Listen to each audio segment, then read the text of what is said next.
उनके 40 साल दौरों में बिजली आती नहीं थी, खान के दौर में बिजली जाती नहीं थी। 3.5-4 करोड़ तकरीबन नुकसान हो चुका है। सबसे बड़ा नुकसान ये मेरे बाजू का हुआ, जी बिल्कुल जो ये सर। पुलिस के साथ लड़ाई में मेरे बाजू पे चोटें आई और फ्रैक्चर हुआ। नून लीग में थे तब आपके साथ ऐसा प्रेशर तभी होता था, तभी भी आपकी गाड़ी को चलाया था मारूफ जमातों में जाने से, कब नहीं? जब हम जन्नत में जाएंगे तो हम बड़ी बड़ी दूरबीनें लेंगे और जब हम वहाँ से दूर जहन्नम की तरफ देखेंगे, कढ़ाइयों में रोस्ट हो रहे होंगे, लोग जल रहे होंगे कोई कोयलों पर, तो पता करेंगे तो वो नून वाले होंगे। मेजबान इत्तेसाब भट्ट और आप देख रहे हैं आरपी प्रोडक्शन से। हमारे साथ मौजूद है आजम खान जहीर साहब जनाब, जिन्होंने अपनी जान तक जख्मी करवा ली जनाब, अपना माल और दौलत सब खान साहब पे कुर्बान कर दिया। आज इनसे गुफ्तगू करें। अस्सलाम वालेकुम सर। वालेकुम अस्सलाम। सर जी, आप वहाँ जिन्होंने अपना पैसा भी कुर्बान किया खान के ऊपर, आप खुद भी जख्मी हो गए सर, इतनी मोहब्बत की वजह क्या है? हक सच का साथ देना है, हम पर फर्ज है। अल्लाह ताला ने हमें इंसान बनाया तो हमने पढ़ा लिखा इस माशरे में, हमें ये समझ आया कि हमने हक और सच का साथ देना है, हमेशा फराड और झूठ से बचना है, गलत चीज़ों से बचना है, इंसाफ के साथ खड़ा होना है। और इंसाफ हमें नज़र आया इमरान खान में।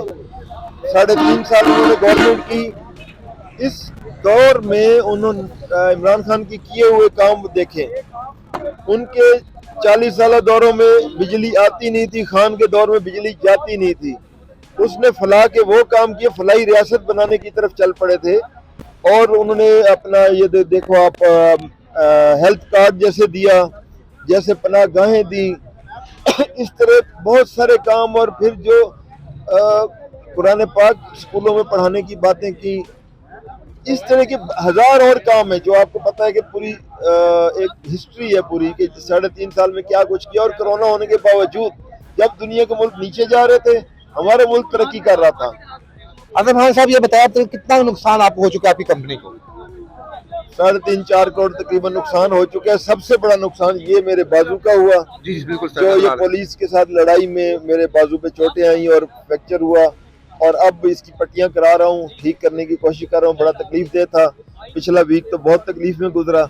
अब इंशाल्लाह ये ठीक हो रहा है और हो जाएगा। आजम साहब, क्यों अपनी जान की परवाह क्यों नहीं करते आप देखते हैं कि आप जहाँ पे भी जाएं, आप फ्रंट लाइन पे आगे आते हैं और आप लड़ते हैं हक के लिए। क्या अगर मैं फ्रंट पे नहीं जाऊंगा तो मैं पीछे बैठ कर तमाशा देखूंगा, मुझे ये जेब नहीं देता। मैं आगे जाऊंगा, मैं मार्शल कौम का बंदा हूँ, मुझे आगे खड़ा होना अच्छा लगता है, आगे लड़ना अच्छा लगता है। और मैं नियाज़ी साहब, हमने देखा कि पहले आपके ताल्लुक नून लीग के कुछ सीनियर कैबिनेट के साथ भी थे, अब आप पाकिस्तान तहरीक इंसाफ भी हैं। क्या जब आप नून लीग में थे तब आपके साथ ऐसा प्रेशर तभी होता था, तभी भी आपकी गाड़ी को चलाया था मारूफ जमातों में जाने से, कब नहीं? मैं नून में कभी नहीं था, मैं ना सियासतदान था, ना मुझे सियासत का शौक था। जी मैं इस शामिल हुआ हूँ, इस काम में आया हूँ तो मैं सिर्फ रजीम चेंज के बाद मुझे नाइंसाफी माशरे में नजर आई, जुल्म नजर आया, तो मैं इसके लिए निकला कि मैं अब इमरान खान का साथ दूं, मजबूत करूं खान साहब को और इस फाइट में उनका हिस्सा बनूं। ये जिहाद है और इस जिहाद में जब हम सुरखरू होंगे तो ये मुल्क संवर जाएगा, ये गरीब अवाम संवर जाएगी। ये इन लोगों के लिए लड़ रहे हैं हम लोग। सर, जब से आप पाकिस्तान तहरीक इंसाफ से एफिलिएटेड हुए हैं, खान साहब से हुए हैं, तो जो आपके जो चाहने वाले हैं, जो आपके कस्टमर्स हैं, उनकी तादाद में इजाफा हुआ है। पाकिस्तान तहरीक इंसाफ की पॉपुलर जमात है और लोग बड़ा पसंद करते हैं। आपकी जो एक्सप्रेस है, नियाज़ी एक्सप्रेस है, उसमें कितना इजाफा हुआ है, कितना फर्क पड़ा उस बिजनेस में? नहीं, ऐसा कुछ नहीं है। मैं नहीं समझता कि पहले से ही रूटीन ठीक चल रही थी। अब तो वैसे रमज़ान है, लोग कम सफ़र करते हैं, इसके बाद फिर से रूटीन आ जाएगी। लोग ज़रूरत की चीज़ पर सफ़र करते हैं। ऐसा नहीं है कि कोई मेरे लिए वोट डालने आ रहा है, ऐसा नहीं है।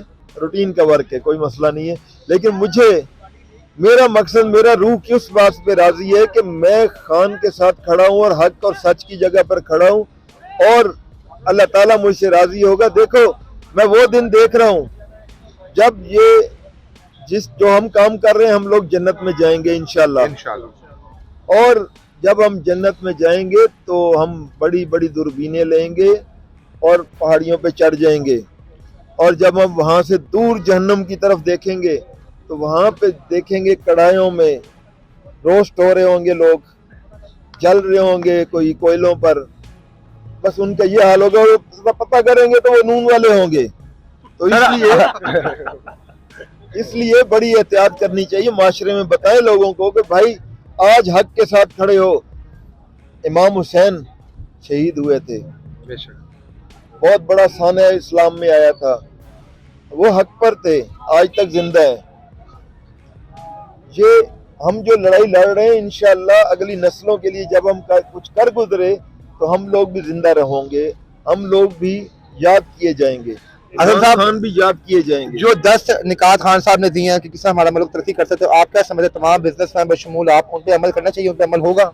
देखिए, मैं सच्ची बात बताऊं, 3.5 साल में खान साहब ने गवर्नमेंट की, और उस दौरान में मैंने देखा लोगों को ग्रो करते हुए, चीजें बढ़ती हुई, लोगों को आसूदा हाल होते देखा, लोगों के घरों में वो मेरे पास मांगने वाले लोग कम आते थे, गरीब आदमी मांगने आ जाते जब वो नहीं कमाई कर रहा होता, जब रोजगार नहीं होता उसके पास, तो मेरे पास मांगने वालों की कमी हो गई थी, लोग नहीं आ रहे थे, मुझे ढूंढना पड़ रहा था कहाँ कहाँ देना है मुझे।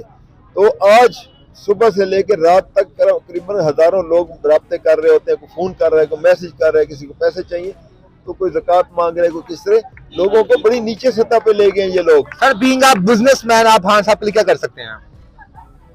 देखिए, खान साहब गवर्नमेंट में आ जाएं तो उसके बाद हम लोग, मैं समझता हूँ कि इंसाफ होगा, मेरिट होगा, लोगों के काम रुकेंगे नहीं। 1 विंडो ऑपरेशन खान साहब कर रहे थे, निज़ाम चल रहे थे, इसी तरह फिर से ग्रो होंगे। और ये देखो ना, अब नक्शा मंजूर करने जाते होगा, नहीं होता इन लोगों की गवर्नमेंट में।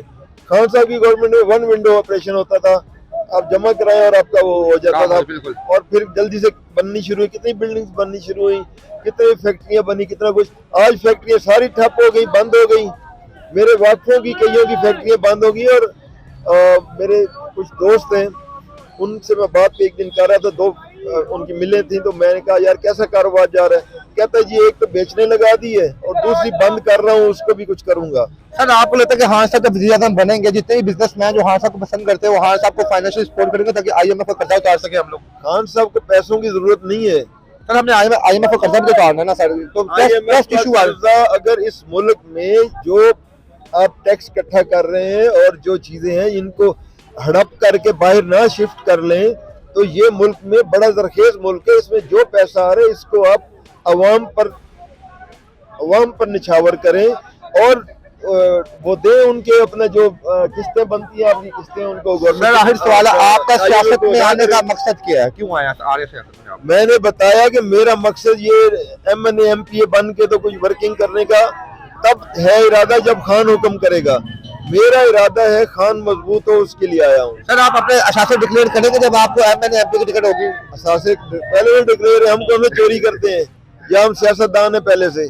हम तो आम अवाम है।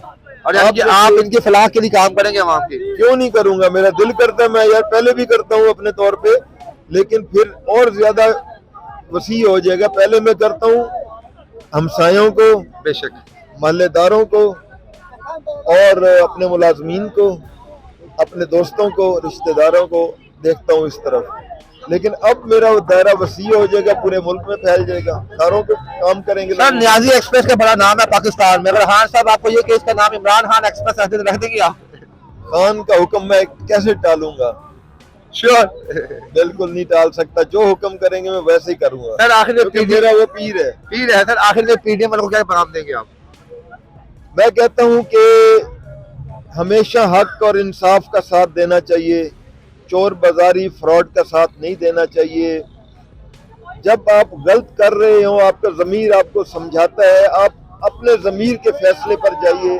अगर आप समझते हैं कि आप गलत जगह खड़े हैं तो भाई अपना रास्ता बदलो, आ जाओ PTI में, हम आपको अप्रिशिएट भी करेंगे, गले से लगाएंगे और आपके लिए अच्छे रास्ते ढूंढेंगे। जो चोरी किया हुआ माल है वो चोरी किया हुआ माल जमा करा दो, आपका एहतसाब भी आसान हो जाएगा, आपकी अगली जहान में आपकी मंजिल भी आसान हो जाएगी, शायद जन्नत के किसी रास्ते पर आप आ जाओ। सर अगर पटवारी कारकुन आपके पास आके कहते जी पाकिस्तान तहरीक इंसाफ में शामिल होना चाहूँ, हक साइड से तो कोई डिस्काउंट मेरे से कराया मैं इसको? मैं बताता हूँ आपको, किराया तो मैं फ्री उसे भेज दूंगा, लेकिन मेरे पास, मेरे मोहल्ले में, मेरे इलाके में, मेरी PP में जो लोग काम नून लीग वाले, मैंने लिस्टें तैयार की और उन लोगों से मिलना शुरू किया, उनके डेरों पर गया, बातें की। मैंने उन्हें कहा यार देखो, या मेरे हो जाओ या मुझे अपना कर लो, चलो आओ बैठ के बातें करते हैं। बातें करते करते एक टाइम आया कि वो उन आपके हो लोगों गए। ने मुझे वादे किए, 2-4 दिन वक्फे दिए, एक दूसरे से मशवरे किए और फिर मुझे उन लोगों ने ग्रीन सिग्नल दिए कि जी आप इलेक्शन में आ रहे हो, आपके लिए हम हाजिर हैं, हर चीज करेंगे और आपको हम पैसे भी लगाएंगे और सपोर्ट भी PTI करेंगे। में शामिल भी होंगे और आपको सपोर्ट भी करेंगे और आपको कामयाब 100% करवाएंगे यहाँ से, क्योंकि आपके अलावा यहाँ पे फिर और वोट कोई होगा नहीं। क्या बात है सब PTI में शामिल हो चुके होंगे। बहुत शुक्रिया।